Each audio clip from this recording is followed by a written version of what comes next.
হ্যাঁ আমি তো এদিকে চলে খুব ভালো রনিও পেঁয়াজি খাই, গরম গরম পেঁয়াজি করে তো ভালো লাগছে। সত্যি ভালো হয়েছে, একদম অন্যরকম ঝাল ঝাল ছিল।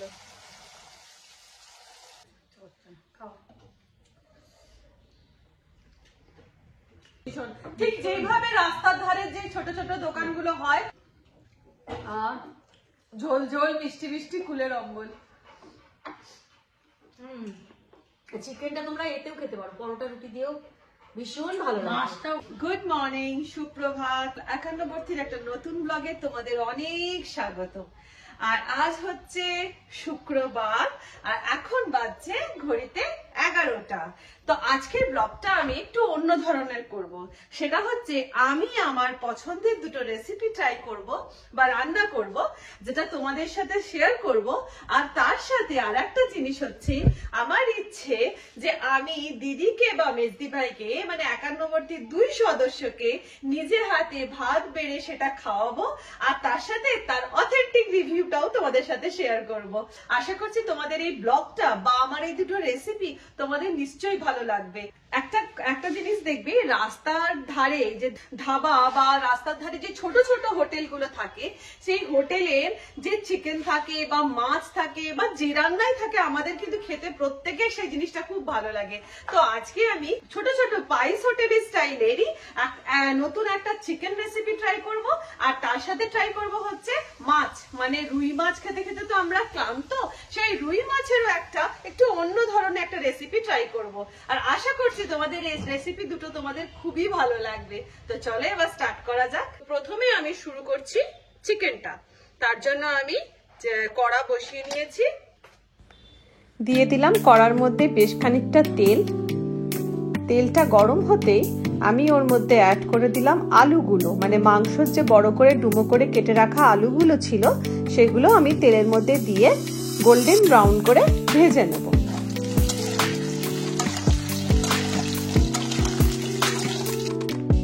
আলুগুলো বেশ গোল্ডেন ব্রাউন হয়ে গেছে, এবার আমি আলুগুলোকে একে একে তুলে নিচ্ছি। এবার ওই তেলেতেই আমি দিয়ে দিলাম চিকেনগুলো জাস্ট আমি জলে ভালো করে ধুয়ে রেখে নিয়েছিলাম, ওই চিকেনটাই আমি তেলের মধ্যে দিয়ে দিলাম। দিয়ে এবার এই চিকেনগুলোকে ভালো করে লাল লাল করে ভেজে নেব।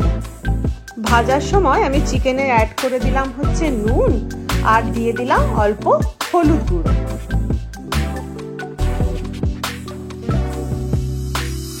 দিয়ে চিকেনটাকে আমি আবার ভালো করে নাড়াচাড়া করে একটুখানি, মানে মিনিট 5 মতো নাড়াচাড়া করে চিকেনটাকে ভেজে নিলাম। চিকেনটা যখন ভাজা হয়ে গেল, দেখো এরকম গোল্ডেন মতন করে, তখন আমি চিকেনটাকে তেল থেকে একে একে তুলে নিলাম। এবার আমি ওই তেলেতেই দিয়ে দিলাম 2টো তেজপাতা, 2টো শুকনো লঙ্কা, আর দিলাম হচ্ছে 2টো বড় এলাচ, 4টে মতো ছোট এলাচ, আর দিলাম হচ্ছে দারচিনি, আর তার সাথে দিলাম অল্প একটু জিরে। দিয়ে আমি তেলটাকে একটু নাড়াচাড়া করে দিলাম। তেলটা দিয়ে যখন ফোড়নের একটা সুন্দর গন্ধ বেরোতে আরম্ভ করলো, তখন দিলাম মিহি করে কেটে রাখা পেঁয়াজ। দিয়ে এবার আমি পেঁয়াজটাকে ভালো করে লাল লাল করে তেলের মধ্যে ভেজে নেব। এদিকে ভাজা যে চিকেনটা রয়েছে সেটাকে করব ম্যারিনেট। তো তার জন্য দিয়ে দিলাম তার মধ্যে 2 চামচ মতন ফিটিয়ে রাখা টক দই, দিয়ে দিলাম লঙ্কার গুঁড়ো, দিলাম এর মধ্যে ধনে গুঁড়ো 2 চামচ মতন ধনে গুঁড়ো, আর দিয়ে দিলাম এর মধ্যে হলুদ গুঁড়ো, দিয়ে আর দিলাম কাশ্মীরি লঙ্কার গুঁড়ো। দিয়ে চিকেনটাকে ভালো করে হাত দিয়ে, মানে ভাজা চিকেনটাকে ভালো করে হাত দিয়ে মাখিয়ে ম্যারিনেট করে নিলাম। এদিকে দেখো পেঁয়াজটা বেশ ব্রাউন করে ভাজা হয়ে গেছে। এর মধ্যে এবার অ্যাড করব 2 চামচ মতন আদা রসুনের পেস্ট, দিয়ে এটাকে ভালো করে কষিয়ে নেব। মশলাটা কষানো হয়ে গেলে এর মধ্যে অ্যাড করলাম একটা টমেটো কুচি, এবং দিয়ে দিলাম এর মধ্যে নুন। দিয়ে ভালো করে কষিয়ে নিয়ে যখন তেল ছাড়তে আরম্ভ করবে, তখন আমি ম্যারিনেটেড চিকেনটা এর মধ্যে অ্যাড করে দেবো। দিয়ে চিকেন দিয়ে এটাকে ভালো করে বেশ তেল ছাড়া পর্যন্ত কষিয়ে নিতে হবে। যে মশলা ধোয়া বাটির জলটা ছিল সেটাও আমি এর মধ্যে অ্যাড করে ভালো করে কষিয়ে নিলাম। এবার দেখো ভালো মানে চিকেনটা দিয়ে ভালো করে তেল ছাড়তে আরম্ভ করে দিয়েছে। এবার আমি এর মধ্যে অ্যাড করে দেবো পরিমাণ মতন জল। জলটা তুমি ঝোলটা খুব বেশিও নয় আবার খুব কমও নয়, ঝোল অ্যাড করে দিলাম। যেহেতু বাঙালি চিকেন তো ঝোল তো মানে হবেই। তারপরে অ্যাড করে দিলাম ভেজে রাখা আলুগুলো। আলু অ্যাড করে আমি চিকেনটাকে চাপা দিয়ে দিলাম সেদ্ধ হওয়ার জন্য মিনিট 15 মতন। দেখো চিকেনটা আমার ফুটে গেছে, সেদ্ধও প্রায় হয়ে এসেছে আর আলুগুলোও প্রায় সেদ্ধ হয়ে গেছে। এই অবস্থায় আমি অ্যাড করে দিলাম 4টে মতন কাঁচা লঙ্কা, এটা ফ্লেভারের জন্য। আর তার সাথে অ্যাড করে দিলাম হচ্ছে গরম মশলা গুঁড়ো, 1 চামচ মতন গরম মশলা গুঁড়ো, আর অ্যাড করে দিলাম ধনেপাতা কুচি। ব্যাস রেডি হয়ে গেল আমার চিকেন। গ্যাসটা আমি অফ করে দিলাম, চিকেনটাও তৈরি হয়ে গেছে। একটা টিপস বলি, রান্না যখন ডান হয়ে যাবে তখন কিন্তু সঙ্গে সঙ্গে সেই রান্নাটা আর কি কড়া বা যেটাতে রান্নাটা হয়েছে সেটা মানে কোনো একটা অন্য জায়গা অন্য পাত্রে সেটা ঢেলে নেবে না। কারণ তাতে কি হয় বলতো, রান্নাটা হয়ে যাওয়ার পরে না যদি ঢাকা চাপা দিয়ে ঠিক এইভাবে ঢাকা চাপা দিয়ে যদি এটা আমি 10-15 মিনিট রেস্টিং এ রাখি না, ভেতরে ভেতরে জিনিসটা আরো বেশি করে জিনিসটা কুক হয়। গ্যাসটা বন্ধ করে দেওয়ার পরেও ভেতরে ভেতরে কুক হয়, সেটার টেস্টটা যেন আরো বেশি বেড়ে যায়। তো চিকেন আমার ডান হয়ে গেছে। এবারে চলে যাচ্ছি হচ্ছে নেক্সট পর রুই মাছের রেসিপিতে আমি চলে যাচ্ছি। আর রুই মাছ খেতে দেখবে কারুর ভালো লাগে না, একঘেয়ে সেই রুই মাছ। কিন্তু আজকে যেভাবে আমি রুই মাছটা রান্না করব, আমার গ্যারান্টি তোমাদের খেতে এটা যথেষ্ট খুবই ভালো লাগবে। তো এবারে স্টার্ট করা যাক। এখানে আমি রুই মাছটাকে ভালো করে ধুয়ে নিয়েছি। ধুয়ে এর মধ্যে অ্যাড করে দিলাম 1 চামচ নুন এবং 1 চামচ হলুদ গুঁড়ো দিয়ে আমি মাছটাকে ভালো করে ম্যারিনেট করে রেখে দিচ্ছি। এবার কড়াতে তেল নিয়ে নিলাম। তেল নিয়ে তেল গরম হয়ে গেলে দিয়ে দেবো একে একে ম্যারিনেট করা মাছগুলো।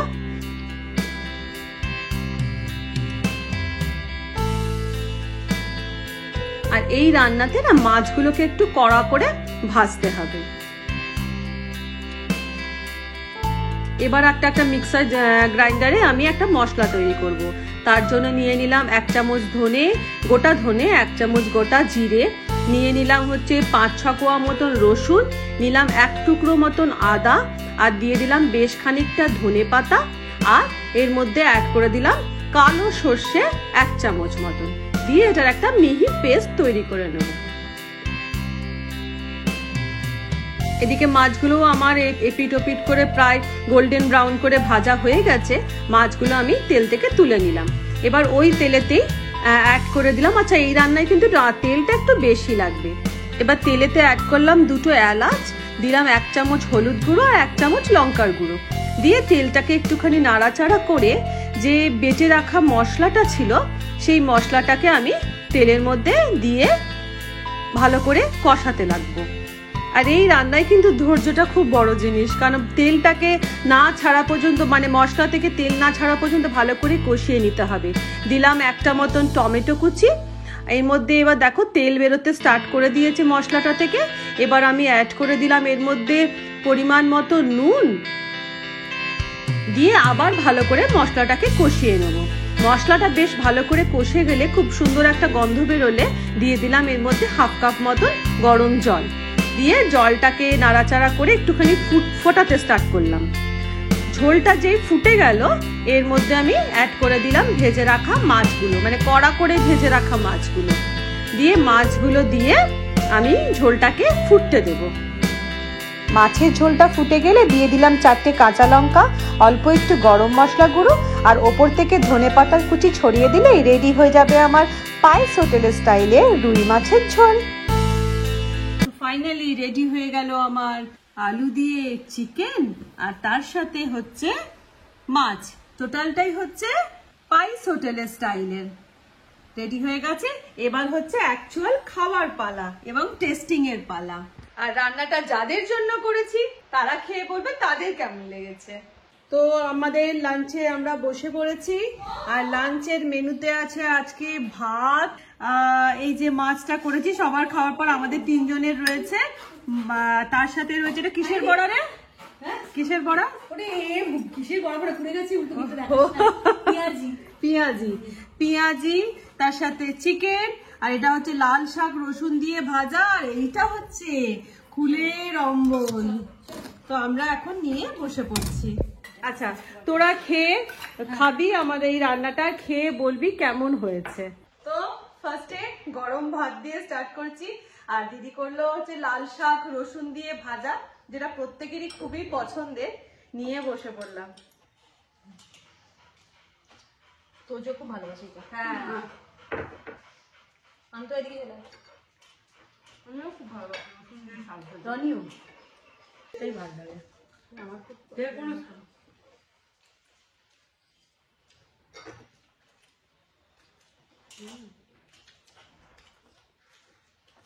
ভালো। ভীষণ সুন্দর হয়েছে শাক ভাজাটা, আর মিষ্টি হয়েছে বলে আর ভালো লাগে। মিষ্টি দিতে সুগার পেশেন্ট।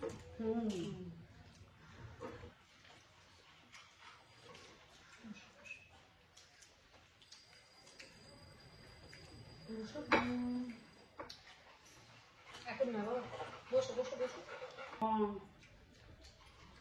আচ্ছা, তোদের শাক দিয়ে খাওয়া হোক, তারপর নেক্সট আইটেম নেবো।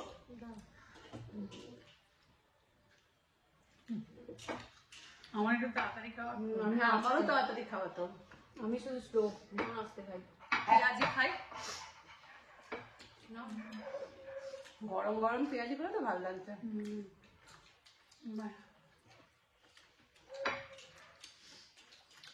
পেঁয়াজগুলো দারুণ হয়েছে।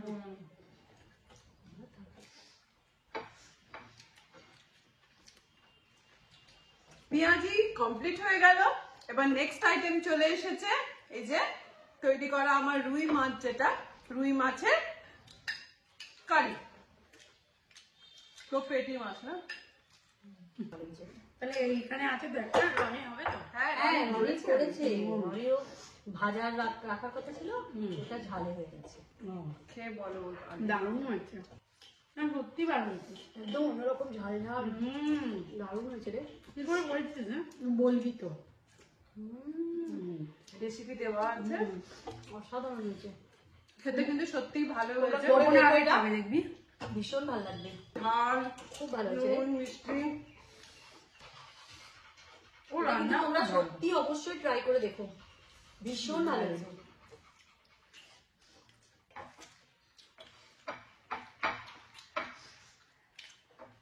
মাছটা রান্না করার সময় যেরকম ভেবেছিলাম, যে জানি না, বুঝতে পারছি না কতটা ভালো লাগবে, কিন্তু একদম ভালো। কিন্তু সত্যিই ভালো লাগছে। আর সব থেকে বড় কথা হচ্ছে একটু নতুনত্ব, একটু অন্য স্টাইলের হলো। একদম অন্যরকম। আমাদের তো এক মাছ, এটা একদমই অন্যরকম, একদম। অনেক কোন থেকে সময়ের কাছে চাইছি বল। তো ওদের জন্য রান্না করে যদি ওদেরই ভালো লাগেছে রান্নাটা, তো আমার রান্না করাটা এতক্ষণ ধরে যে মেহনত করলাম সেটা সাকসেস হয়েছে, বলো? ভীষণ ভালো আমাদের ভালো লেগেছে। খুবই সাকসেস হয়েছে, আর মাংস খাওয়ার ইচ্ছে চলে গেল। আমার এখন ভাতই নেই, ওই দিয়ে খেয়ে নিয়েছি। এবারে চলে এসছে চিকেন।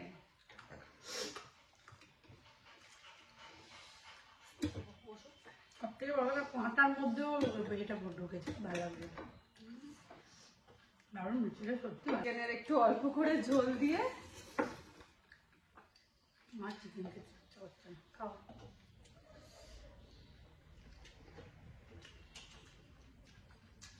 চিকেনটা ভালো হয়েছে। কিন্তু আমরা তো এতে খাবো। ও তুই বাটি দিয়েছিস আম বলে? দারুণ হয়েছে।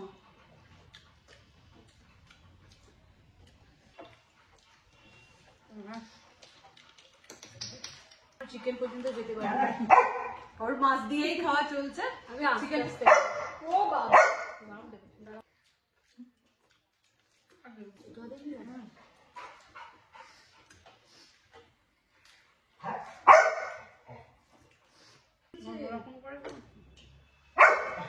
অবশ্যই আমি তোমাদেরকে বলবো, আজকে যে রেসিপিগুলো তোমাদের সাথে শেয়ার করলাম চিকেনের বা মাছের, সেটা তোমরা অবশ্যই ট্রাই করো, করে আমাকে অবশ্যই কমেন্ট করে আমাকে জানিও যে যে তোমাদের ওটা রান্নাগুলো খাওয়া কেমন লেগেছে। পান্তুয়ার জ্বালায় কথা বলা আমাদের উপায় নেই, আমরা কথা বলবো, পান্তুয়াও নিজের মনে কথা বলে যাবে। হয়ে গেছে আমারও চিকেন দিয়ে খাওয়া, ও ফাইনাল খাওয়া হয়ে যাবে। কিন্তু ভীষণ ভালো হয়েছে, ভীষণ ভালো। দারুণ দারুণ। এটা আমি শিখবো তো দেখি। হ্যাঁ শিখিয়ে দেবো। সাধারণ বলছি। তাহলে আমি সচরাচর চিকেন খাই না, কিন্তু এটা একদম আমার মানে আমার চিকেনের যে শেখার দরকার নেই, গন্ধ, একটু খাচ্ছি সময় চিকেনের যে গন্ধ ওটা বা নেই। চিকেনের যে সেটা একদমই নেই। আর খেতে মানে একদম পুরো মানে কি বলবো ভীষণ ভালো হয়েছে, ভীষণ। ঠিক যেভাবে রাস্তার ধারে যে ছোট ছোট দোকানগুলো হয় সেখানে যে চিকেনের টেস্টটা আছে সেই টেস্টটাই কিন্তু আজকে পেয়েছি আমার এই রান্না করা আজকে চিকেন। দারুণ না। তো রান্নাটা সাকসেস হলো আর কি। আর আরেকটা জিনিস এখন খাবো, সেটা হচ্ছে আমাদের প্রত্যেকের প্রিয়, সেটা হচ্ছে এই যে মেজদি ভাইয়ের হাতের কুলের অম্বল।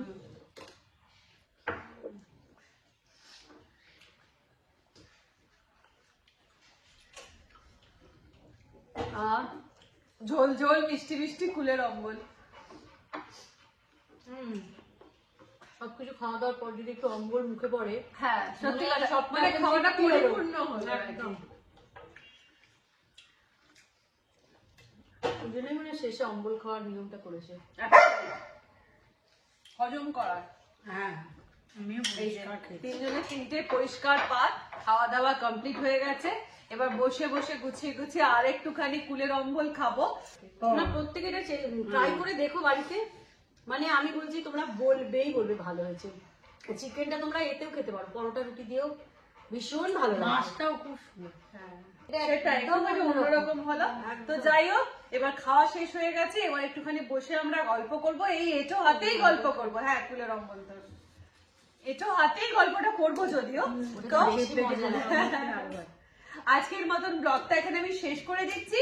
ভিডিও ভালো লেগে থাকলে আর রেসিপিগুলো আমার ভালো লেগে থাকলে আর এই ধরনের নতুন ভিডিও যদি তোমাদের ভালো লেগে থাকে তাহলে আমাকে কমেন্টে জানিও। আর আমার সাথে থেকো, পাশে থেকো, এবং যারা নতুন আছো তারা চ্যানেলটাকে অবশ্যই সাবস্ক্রাইব করে দিও।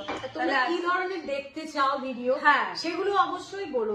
তাহলে আজকের মতন এখানে শেষ করছি। ভালো থেকো, সুস্থ থেকো, এবং সব থেকে বড় যে জিনিসটা সেটা হচ্ছে অনেকটা আনন্দে থেকো। টাটা। হ্যাঁ।